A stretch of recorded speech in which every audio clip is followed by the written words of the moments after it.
वनविभाग सांगली येथील दंडोबा येथील नर्सरीकडे वनविभागाचे दुर्लक्ष, तात्काळ चौकशी करून कारवाई करा. स्वप्नील बाबा खांडेकर. सांगली वनविभागाच्या हद्दीत असणारे दंडोबा या ठिकाणी असणारी नर्सरी ही दुरावस्थेत आहे. संबंधित वनपाल बाळूकोळी व वनरक्षक यांचे दुर्लक्ष होत आहे. हरोली व खरशिंग या भागाची नर्सरी ही या दंडोबाच्या डोंगरावर केली जात आहे.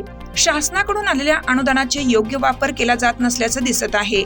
संपूर्ण नर्सरीतील रोपे वाळलेली आहेत. वनरक्षक काकांकडून दुर्लक्ष केलं जात आहे. संबंधितांवर तात्काळ चौकशी करून कारवाई करावी अशी मागणी करण्यात येत आहे.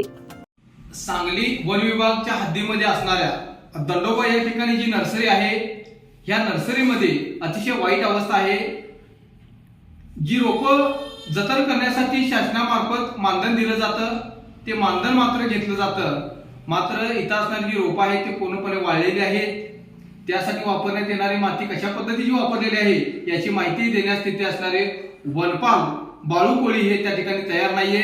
ते त्या ठिकाणी गेलेल्या माणसांवरती दादागिरी करतात, पत्रकारांवरती ते दादागिरी करतात आणि संबंधित जो विषय आहे तो दाबण्याचा प्रयत्न करतात.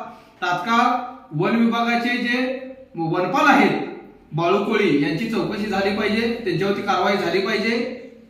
ही जी नर्सरी आहे या नर्सऱ्या खरशिंग व हरोली या ठिकाणची नर्सरी दंडोबाच्या डोंगरावर त्यांनी केलेली आहे. तात्काळ या ज्या ठिकाणच्या नर्सरी आहेत त्या ठिकाणी हलवण्यात याव्या.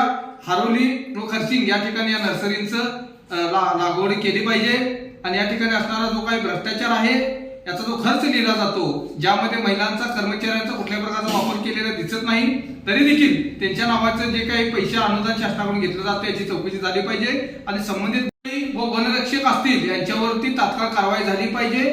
वन क्वार्टर्स जे आहेत त्या क्वार्टर्स मध्ये कुणीही राहत नाही.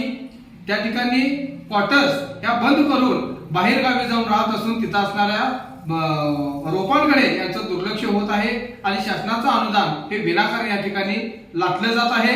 याचं शासनाचं नुकसान होत आहे. त्यासाठी वन विभागाचे जे वरिष्ठ अधिकारी असतील त्यांनी संबंधित बाळूकोळी या व्यक्तीला पाठीशी घालू नये. बाळूकोळी हा व्यक्ती अतिशय भ्रष्ट आहे असं या ठिकाणी दिसत आहे. जय भीम, जय भारत. चालू घडामोडींचे अपडेट्स जाणून घेण्यासाठी आपल्या हिरकणी न्यूज चॅनलला सबस्क्राईब जरूर करा. लाईक करा, कमेंट करा आणि शेअर करा.